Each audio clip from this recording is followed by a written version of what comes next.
You are listening to Radio Maria Canada. We now present the Health Hub, hosted by Cathy Biase.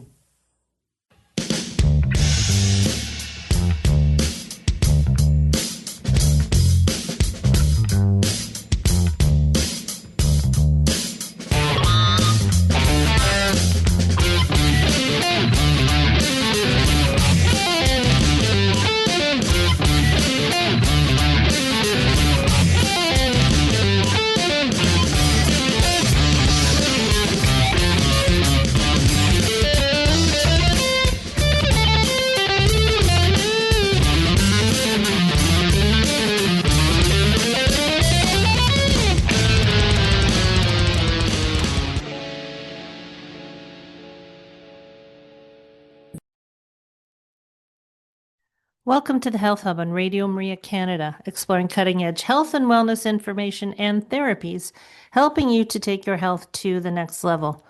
I'm your host, Cathy Biase, and I'm a holistic nutritionist and a professional cancer coach. On today's show, we are exploring how the skin, gut, brain biome axis drives chronic inflammatory skin conditions like acne, eczema, and rosacea, with our guest, Dr. Barbara Paldus, founder and CEO of Codex Labs and Decode Me. Dr. Paldus's clinical data shows that 50 to 60% of these skin issues are rooted in gut barrier dysfunction and microbiome imbalance, meaning topical treatments alone aren't often enough. Canadian-born of Czech parents and fluent in 5 languages with a PhD from Stanford University, Dr. Barbara Paldus holds over 50 U.S. patents and is a serial entrepreneur, having started companies like Picaro, involved with greenhouse gas detection for climate change, and Finesse Solutions, developing biotechnology equipment for vaccines or biologics. Codex Labs was conceived with dermatologists, naturopaths, and ethnobotanists to deliver affordable, clinically proven skin, gut, brain solutions that support the microbiomes and deliver healthy skin from the inside out without sacrificing sustainability. This episode challenges the conventional skincare model and offers a science-backed, integrative approach to healing skin from the inside out. Stay tuned with us, everybody. We will be back in just a few minutes to speak with Dr. Paldus. You are listening to Radio Maria Canada. We now continue with the program, The Health Hub, hosted by Cathy Biase. Welcome back, everybody. Please do follow us on our social sites. We are on Instagram, X, and Facebook, and we are at the Health Hub RMC on those locations. Dr. Paldus, welcome to the show. Great to be here, Cathy.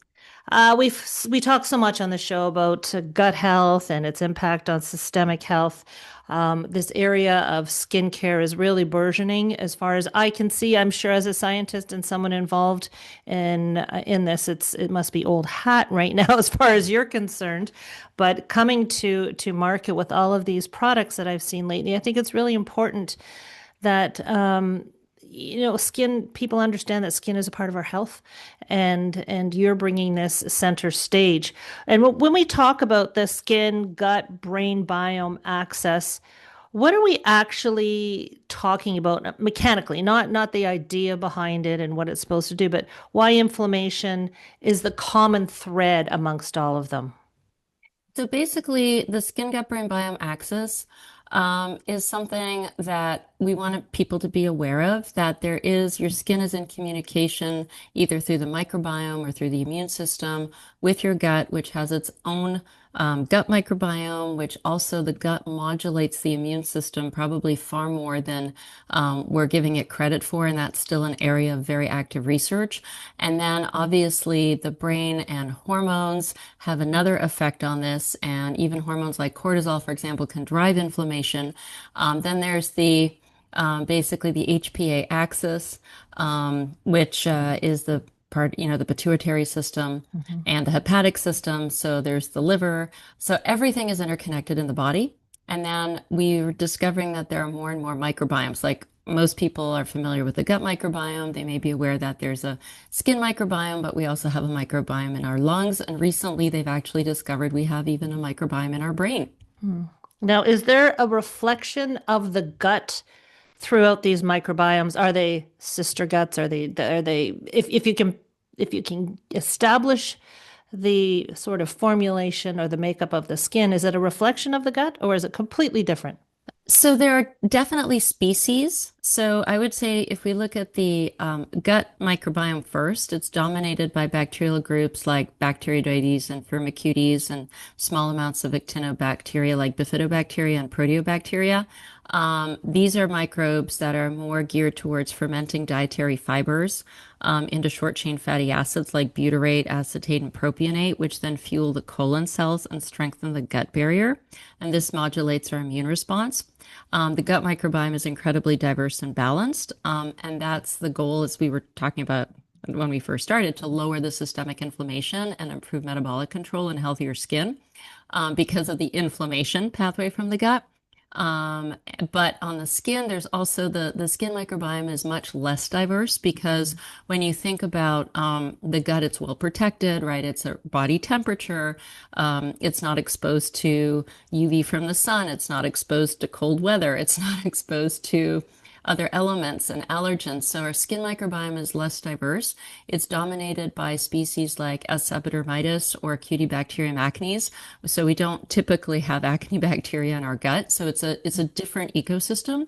But nonetheless, things like lactobacillus carry over with their anti-inflammatory properties and pathogen fighting properties, making bacteriocin. So there are certain species that are common to the skin and the gut microbiome. The ratios are probably very different. And in terms of diversity, the gut microbiome is probably the richest microbiome we have in our body. And to be clear, the microbiome of the skin, we're talking the superficial microbiome. Exactly. We're talking the outermost layer of the skin. Okay, so then is it fair to say that the skin is a downstream expression of inflammation, or can it be the primary source of inflammation, or is there a combination of the two? So this is where we're going to get into a chicken and an egg argument. And the science, I would say, um, the science is still not there, like what comes first. But we do know that skin disorders are heavily impacted by gut health, and we also know that the gut barrier influences our general and skin health. So if we look at the barriers themselves, they both have four layers. That's kind of interesting that, I don't know if we've evolved that way on purpose. But basically, there's a physical layer, there's a chemical layer, there's an immune layer, in both of them. And so if we look at, for example, how the gut barrier influences skin health, gut barrier is a single cell thick lining, whereas the skin barrier is much more complex. It's sealed by the tight junctions that we always talk about. There's mucus that covers it, and it's patrolled by immune cells. And so it basically decides what gets absorbed, what stays in, what stays out. It's highly influenced by diet, which our skin, we don't put food on our skin. So things like, fiber, polyphenols, that's supported, ultra processed foods, alcohol, excess sugar, all the obvious things can damage it. And then you get the stress infections and medications that we may not always think about, like antibiotics and NSAIDs, right? When the barrier is intact, we don't get the bacterial toxins and antigens leaking into the bloodstream. That's the systemic inflammation part, and that's kind of the link between the gut and the skin. And the immune system is pretty well regulated, so the skin is usually healthy. When it gets leaky, like we hear about leaky gut, those inflammatory signals enter our circulation system and they can aggravate skin conditions. Now, from the skin perspective, say if you have something like eczema, you can have leaky skin. And that's basically going in the reverse direction. And in the case of eczema, we don't know if the leaky skin triggers it or the leaky gut triggers it or both, because many people actually have both. And so, is it the gut dysbiosis and the intestinal permeability that raise the inflammation? Autoimmunity, which shows up as flares, pick acne, psoriasis, eczema, rosacea. For example, that if somebody with rosacea drinks alcohol, they flare up. If somebody with eczema eats something that is slightly allergenic, they get a flare. With acne, we talked about the sugar and the diet. So chronic skin inflammation, on the other hand, That causes psychological stress.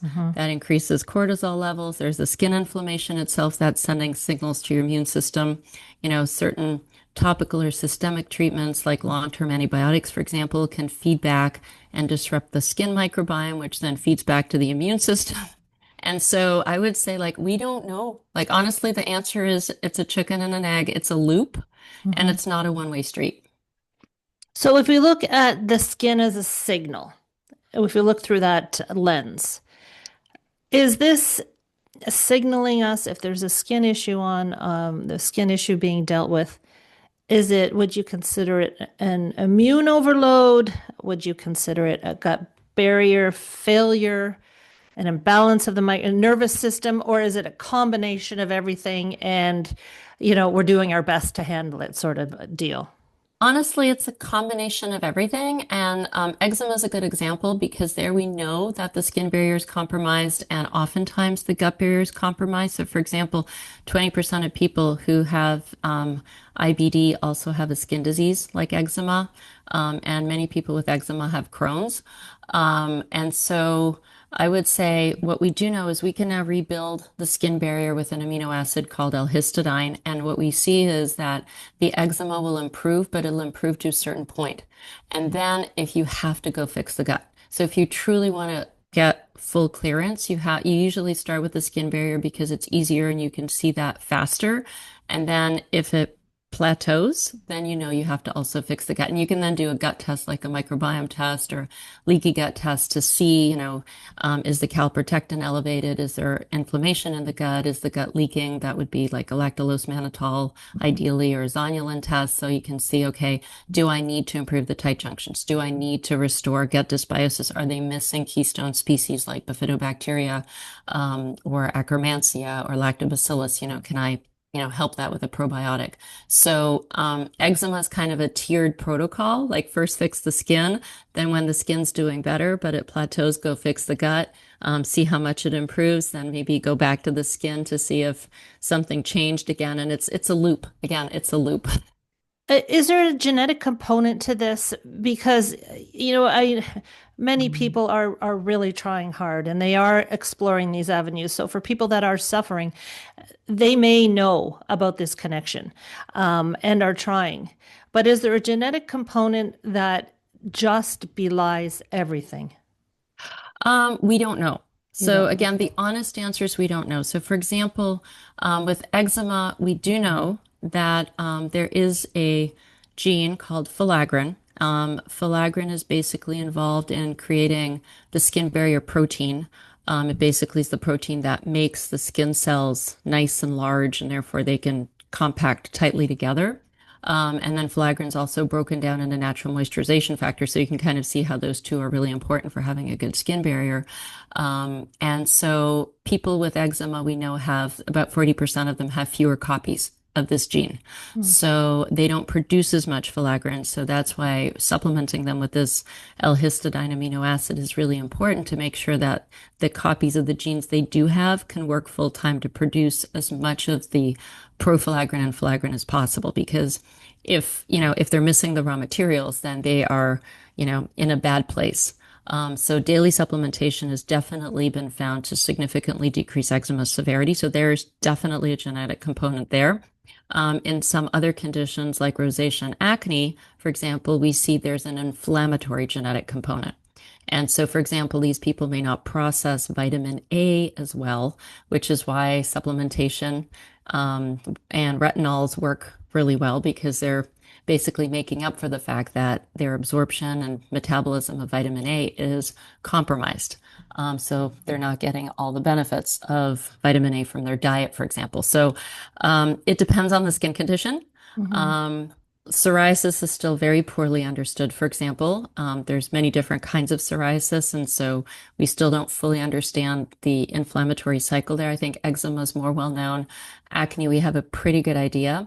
But there's definitely also a relationship between the gut dysbiosis, and a lot of it is immune mediated. And so you can fix that by basically bringing in probiotics that actually modulate the inflammatory markers, the cytokines, for example, these things like, IL-1 beta, TNF alpha, that we read about in the literature. These are basically things like TNF alpha's tumor necrosis factor that affects how, for example, the skin cells die around the pore and plug it. And then if you get the plugged pore, then you have the acne bacteria inside the pore that basically go into an oxygen-free environment. Interestingly, the genetic kind of mechanism of how the acne bacteria, certain strains of it behave change and they become virulent, which causes inflammation, which gives you that kind of red pimple. So again, it's a combination of genetics with microbiome influence, the microbiome influencing the immune response. And I think what people need to understand is this is where we need to dive deeper into root causes than just saying, oh, there's one quick fix. There usually isn't. We're complex systems, like our bodies are complex systems, and everything plays a part, from diet to sleep to exercise to hydration. Are you drinking enough fluid every day? Basic things, that we can, maybe easy to talk about and hard to do in real life. Yeah, fair. We don't have time, right?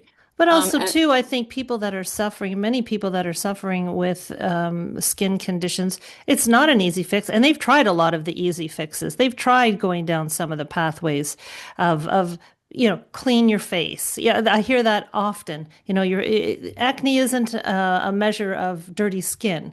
And I think, to relieve somebody who's suffering from skin conditions of the fact that it is not what they are doing or not doing, that it is a complex system, I think that in and of itself is heartening for people, that you're investigating different areas of this area of health. And you're absolutely right. So to take acne, for example, there's like 4 different main factors. And again, genetics, as we said earlier, does play a role. So for example, the way your sebaceous glands, your oil glands work, there are genetic components there. Do they produce more oil or less oil? Do you have more oily skin or less oily skin? There's a genetic component there. So if your parents had oily skin, chances are you have oily skin. If one of your parents had acne, well, your chances of having acne go up. Same with hormones and hormonal imbalances. If one parent had, for example, PCOS, and their daughter may have a much higher chance of getting polycystic ovary syndrome. So, again, how many genes are involved? What genes are exactly involved? We're starting to scratch the surface. So, we can't say, oh, it's this one gene. Again, there's many different genes that interplay together. And I wish I could have more concrete answers to people, but I guess the message I'm trying to give is that we're still doing the science. We're getting a better understanding. We're starting to understand these complex relationships between the skin, gut, brain, and the microbiomes, and we're getting there. But one of the things that people have to be is patient, and they have to kind of take the pressure off themselves, because it's not that as you said, it's not that you're doing something wrong. It's not that, you're not cleaning your face enough with acne. No, there are many different things at play. There's hormonal interplay. They could be triggered by stress, right? And I don't think we actually talk enough about the impact of stress, which is the brain component, which is the cortisol hormone, right? Which then can change androgen levels. And then those androgens, like those more male hormones, affect your oil glands again. So they make you more oily, which is why also, you look at hormonal acne, which is tied to the menstrual cycle. Women have a menstrual cycle. That's a biological fact, right? We get it at puberty, we have it through our adult life, then we go into menopause, then we get other hormonal changes that affect our skin. Then we don't have enough estrogen, our skin dries out. We're constantly moisturizing, trying to get the skin back in, the moisture back into our skin. It thins. So there's just biological things that I think if people start accepting. And the social media is terrible that way, because it assumes that we're going to stay the same, like we're going to look like we're in our 20s for the rest of our life. We're going to act like we're in our 20s. And systemic inflammation, for example, our joints are not going to work the same when we're 60 as when we're 20. And everyone kind of expects, like, especially with skin diseases, oh, I'll take this pill and my skin disease will go away. And again, we're trying to explain to people, you start seeing results in a month.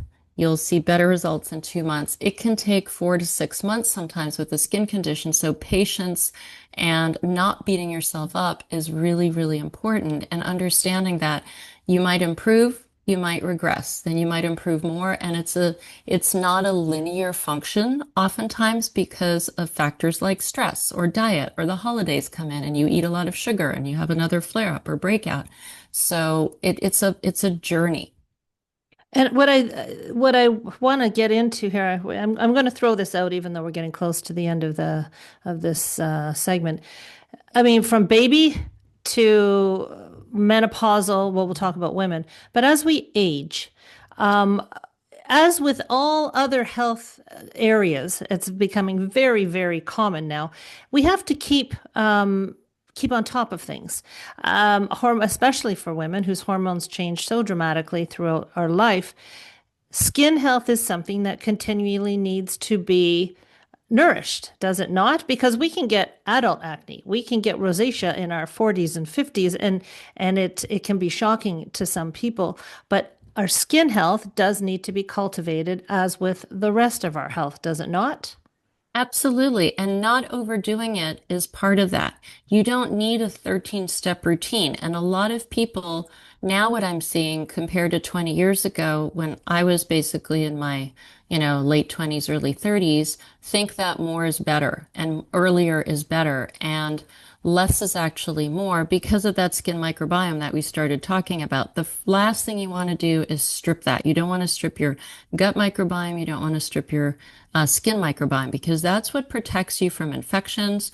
That's what actually it takes the first hit in terms of absorbing UV radiation. That's what communicates with your immune system. And honestly, a good cleanser that's gentle and doesn't strip and a moisturizer when you're 20s is probably more than enough. And then you can start adding the antioxidant creams, in your 30s as the chronic inflammation starts building up. And, things like retinol, personally for me, are best when you have older skin. Because as we age, also your skin turns over slower. Like for a baby, it's 5 to 7 days. For someone in their 50s, it can be about 8 weeks. So that's a massive difference in how quickly our skin renews itself. And we also have to take that into account with our routines and our expectations. Fair. Okay, let's end this segment here now because I have a few other questions I really want to get to, and I know that it'll take us overboard here. So everybody will be back in just a few minutes to continue the conversation. You are listening to The Health Hub here on Radio Maria Canada. A Catholic voice wherever you are. To contact us and be a part of the show, email thh@radiomaria.ca. We now continue with the program. Here once again is your host, Cathy Biase. Welcome back to the Health Hub. We are talking with Dr. Barbara Paldus, and we're talking about our skin and how it is with every aspect of our health interconnected with so many things. I wanted to ask you, Dr. Paldus, when it comes to the different skin eruptions, the skin conditions, are there distinct inflammatory pathways to these different skin conditions, or is it a generic inflammation, a systemic inflammation?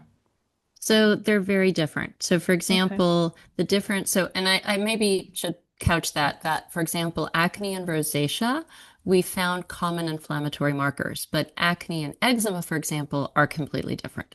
And so, for example, with the eczema inflammatory cascade, there's typically there are cytokines called IL-4 and IL-13, and those are what causes that terrible itch that you basically get where you just can't stop scratching and you feel like you're going to remove your skin.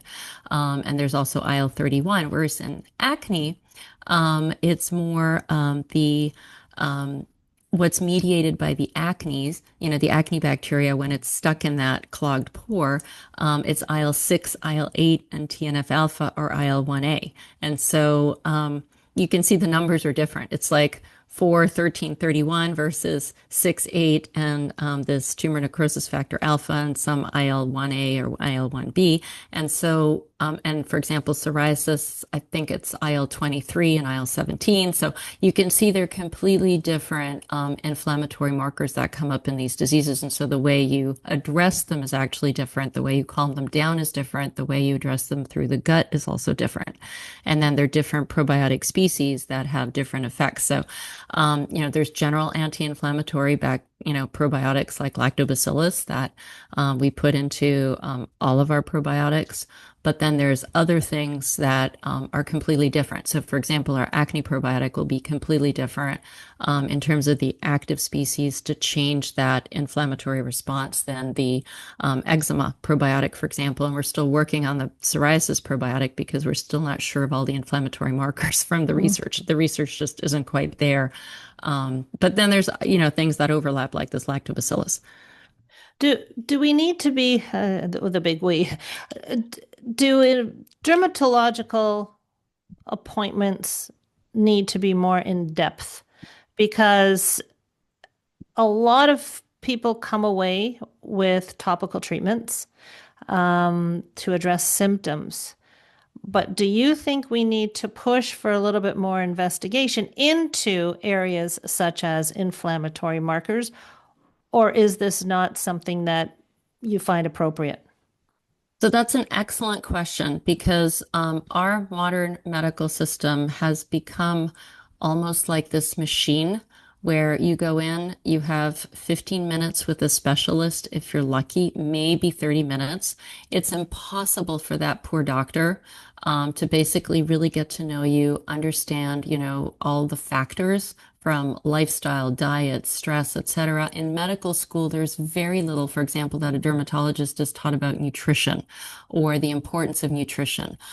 They're basically taught how to prescribe drugs, what drugs to apply. Many of the older protocols involve antibiotics, corticosteroids, both oral and topical. And so when you've got 15 minutes and you're trying to help somebody, you just reach into that kind of, textbook and say, okay, ABC, boom, boom, boom, off you go. I'll see you in 3 months. And I think what we need is actually a bigger change in medicine. We talk about integrative medicine, functional medicine, and it's really looking for root causes. And that's one of the things that we're going to be trying to change. We're actually, on February 2nd, we're launching Decode Me, which is an integrative teledermatology platform. So they're integrative dermatologists and naturopathic doctors, because naturopathic doctors, their school education is whole body systems. They are taught from the start about the gut microbiome and the gut immune modulation. They're taught about systemic inflammation. The issue with, modern medicine is the derm will be like, oh, you have a bloating and go see a gastroenterologist. And then the gastroenterologist be like, oh, you have a rash, go see a dermatologist. And so you can see the disconnect kind of in our modern medical system. And yet some of, tools like, for example, pacemakers, tools for lowering blood pressure. We have some amazing tools for cardiology and for, stroke management and blood pressure management. Unfortunately, everything now in medicine, because it's become hyper specialized, is compartmentalized. So what we're trying to do at Decode is bring it back down to that whole body level. And as you mentioned, start testing. Because if you don't know what's going on inside the body, how can you possibly make a diagnosis, right? The eczema might be primarily driven by, a disease like Crohn's. And so you might put all the corticosteroids in the world on it. And yeah, you're suppressing the inflammation, but then you're going to create long term, you might create topical steroid withdrawal syndrome, which is even worse than the original eczema. And what is that? Oh, it's basically when you've loaded up your body with so much steroid, which has modulated your immune system, that there's a reaction by the body, and we don't know exactly why and in whom, and why some people get it and other people don't. But it's essentially you see someone with TSW, their skin peels, you see blood plasma coming out of their skin, the skin's cracked, they're bleeding, and it's not like they have a patch. It's usually, you can think of it, they call them cuffs. So think of yourself in like a bodysuit, which starts in your wrists and ends in your ankles and your entire body and face. The skin is cracked, bleeding. They're in terrible pain. They're, at some of the stages, they have to literally be wrapped in gauze like mummies. It is something absolutely awful. And it's the body's reaction to, I've been overloaded with steroids.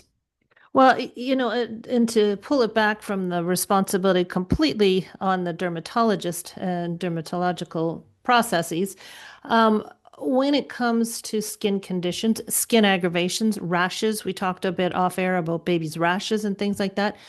You want the symptom taken care of. For teenagers, there's this, and fair enough, and I suffered from it too. I don't care what you give me, get rid of this because this is an outward appearance and I'm embarrassed and I want it done. So there's that thing that you've got to deal with all the time too, isn't there? Because yes, getting to the root cause is ultimately the best thing. But when, the stress involved with having acne on your face or the itchiness of the psoriasis, it's hard not to say, I don't care what you give me, just get rid of it. And you're absolutely right. And that was kind of that earlier part of our conversation about this instant gratification. I think part of what we really need to do is educate the public that, you can't fix a skin barrier in a day when it turns over in 4 to 6 weeks. Yes, you can accelerate it with a retinoid, but what is the price of then doing that all the time, right? Nothing in nature is free. Nothing in biology is free.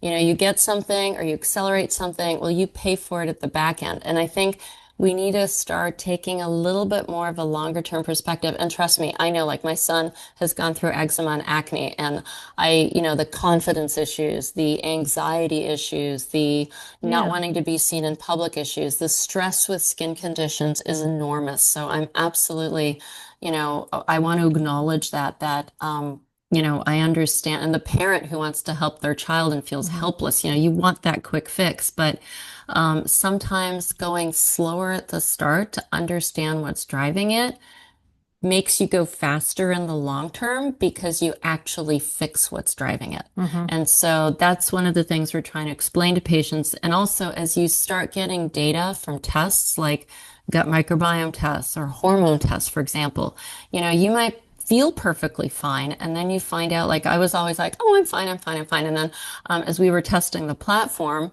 I thought, okay, I'm going to be patient zero. And then the naturopath I'm working on the platform to debug it was like, your cortisol levels are like off the chart. And it was like, what do you mean? I feel fine. And she was like, this is going to cause a long-term problem. You might want to actually think about that, as you're going to hit menopause. And to me, like being confronted with the data as opposed to how I feel was, I have to say, it was kind of daunting. And it was like, oh God. And then I measured it again and it was like, oh, it's still high. And it was like, the third time, it was like, I have to do something about this. So I think data has this great way of stripping away the emotion and getting people off their butt. And so that's, I think, why doing this testing, it also makes you feel better because sometimes some things, if you're testing the genetics, for example, of vitamin absorption, it might be, well, I'm taking all this vitamin D and my eczema isn't getting better. And then you realize you have the genetics by which you can't really absorb it or your body can't transport it. It's not your fault. And that can also be very liberating when you realize, no, no, this is how nature made me, Mhm. for better, for worse. Then you can accept it and then you can find an alternative pathway to solve the problem. So I believe people are highly intelligent. I believe that, science can be made accessible to everybody. And by informing and educating people, they can make better decisions. So that's kind of the long-term plan for us with Decode, is to really show that through results and let people know, yeah, it might take 2, 3 months. And yes, they're going to be uncomfortable and painful. And we hear you and we're there with you. But at the end of those 3 months, you will be so much better. You'll look back and go, why didn't I do this earlier?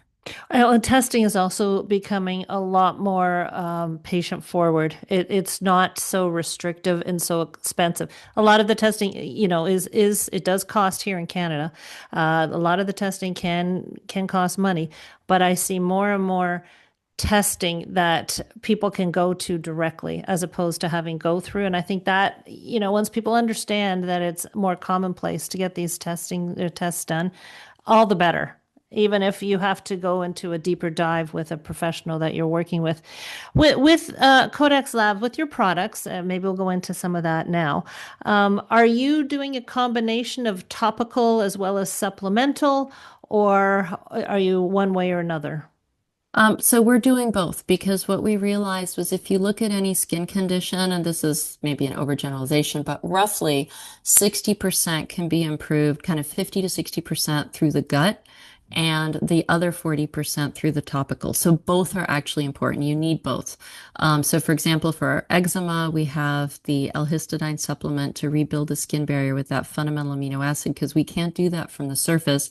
But from the topical, we can bring moisturization like hyaluronic acid, ceramides, and we can actually have plant actives that stimulate that copy of the filaggrin gene. So you can think of it as like we get that filaggrin gene active, we help kind of seal the skin barrier from the outside, and then we give that raw material for the skin barrier to heal itself from the inside. Then we also have a prebiotic that works for any kind of leaky gut and any kind of skin condition to prep the gut. And then we have very specific probiotics that are tailored for those specific immune responses. So we basically hit it with everything. And most of our protocols are kind of layered. So it's like start with this, then add this, then add that. So we're trying not to, again, overload the system because we also want to see, okay, you might get full resolution with just this simpler subset, but it always involves a topical and it always involves a supplement. And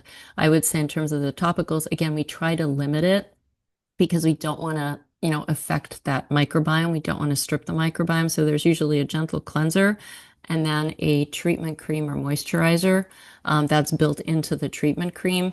In the case of acne, it's a bit more complicated. So there would be like a face scrub, a moisturizer, and a spot treatment for pimples. But in the case of eczema, it's really a lotion and a soap. For the case of rosacea, there's a rosacea lotion and a gentle rosacea cleanser. So we're trying to also minimize costs so that we keep it accessible and we keep it simple because who has the time to do like 13-step routines anymore? Right. Well, are all of your products tiered as protocols? Do you, I'm trying to get at, can you use products in a preventative way? So we're going into menopause. Is there a certain combination of products that you could suggest as our skin is changing as we're aging, or are you dealing specifically with skin disease? No. So for example, we consider, I wouldn't call menopause a disease, but we call them skin conditions, right? So we have your standard, eczema, acne, rosacea. We're still working on psoriasis. And then we have menopause as a skin condition and oncology, basically people undergoing cancer therapy as a skin condition because things like chemo and radiation therapy will severely compromise your skin and your gut. And actually, those patients look very similar to people with eczema. Menopause is kind of a less inflammatory condition than, for example, rosacea. So yes, we have like the skin barrier repair, that skin barrier support system that is used in eczema is also used to support menopausal skin. You just don't need as much of it, right? You basically half a dose for an adult with menopause is more than sufficient than an adult with eczema. And then we have other products that are geared more towards skin barrier redensification, skin barrier thickening, as you lose the collagen, preserving collagen and reducing that oxidative stress and that inflammation that we build up, that systemic chronic inflammation we just build up with age if, we're not eating enough polyphenols, if our diet is not plant-based. And, I talk about this all the time. My son's now really adopted it. He's way better at it than I am. And, old dogs are hard to change, right? So I get stressed and I go and buy Oreo cookies. And my son's like, what the hell are you doing, Mom? It's like, leave me my 2 pieces of Oreo cookie. Leave me my comfort food. And he's hey, like, that can de-stress you. There's always an answer for those type of things, right? Exactly. It's bringing my cortisol down. Cookies. It's just 2 cookies. Leave me alone. The kids are always going to challenge you anyway. So no matter what you do, That's true. That's true. But it's good. It's good they do. And Codex is going to be not Codex, sorry, Decode Me is going to be working in tandem with your products, I'm going to assume? Yes, absolutely. So part of what we're trying to do, and the reason we developed Decode Me was we had the products, we had certain protocols, but it's just really impossible for us if we don't know the client to say, oh, it's your skin barrier, oh, it's your gut barrier. Whereas with Decode, it allows us to bring in professionals. It allows us to train those professionals to a more uniform standard of care. And then it allows people to have that dialogue so they can schedule the 15-minute appointment, but they can also schedule a 1 hour appointment if they want to start with 1 hour. So the point of Decode is for the doctors to really get to know the patient and look at them as a whole body system, from a nutritional perspective, from a lifestyle perspective, and to be able to have a real discussion with the patient. Yes, because not every protocol is just supplements and topical creams, that's for sure. Many other things to discuss. Where can people find out about you, about Decode Me, and do you sell products in Canada? So we sell products in Canada.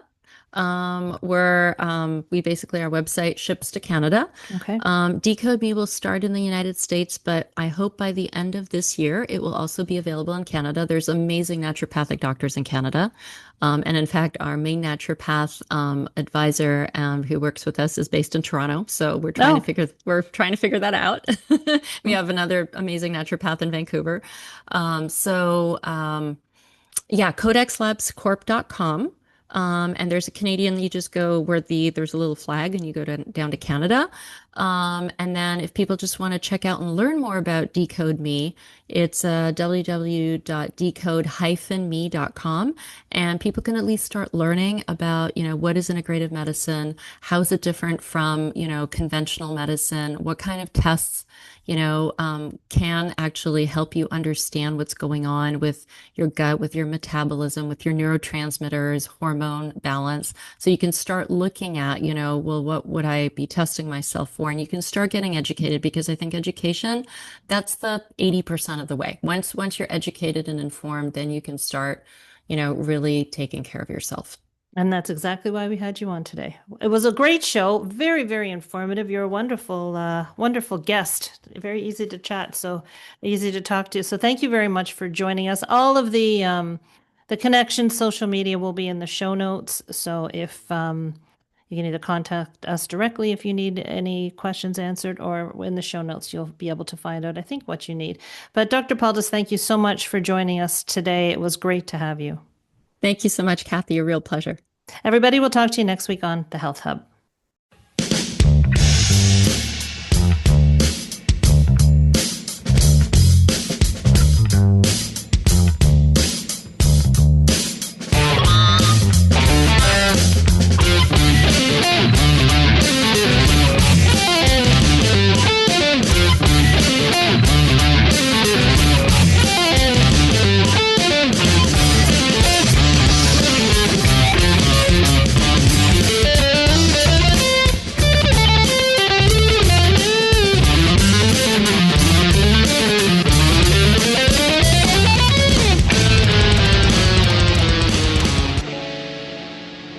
You have been listening to The Health Hub, hosted by Cathy Biase, here on Radio Maria Canada.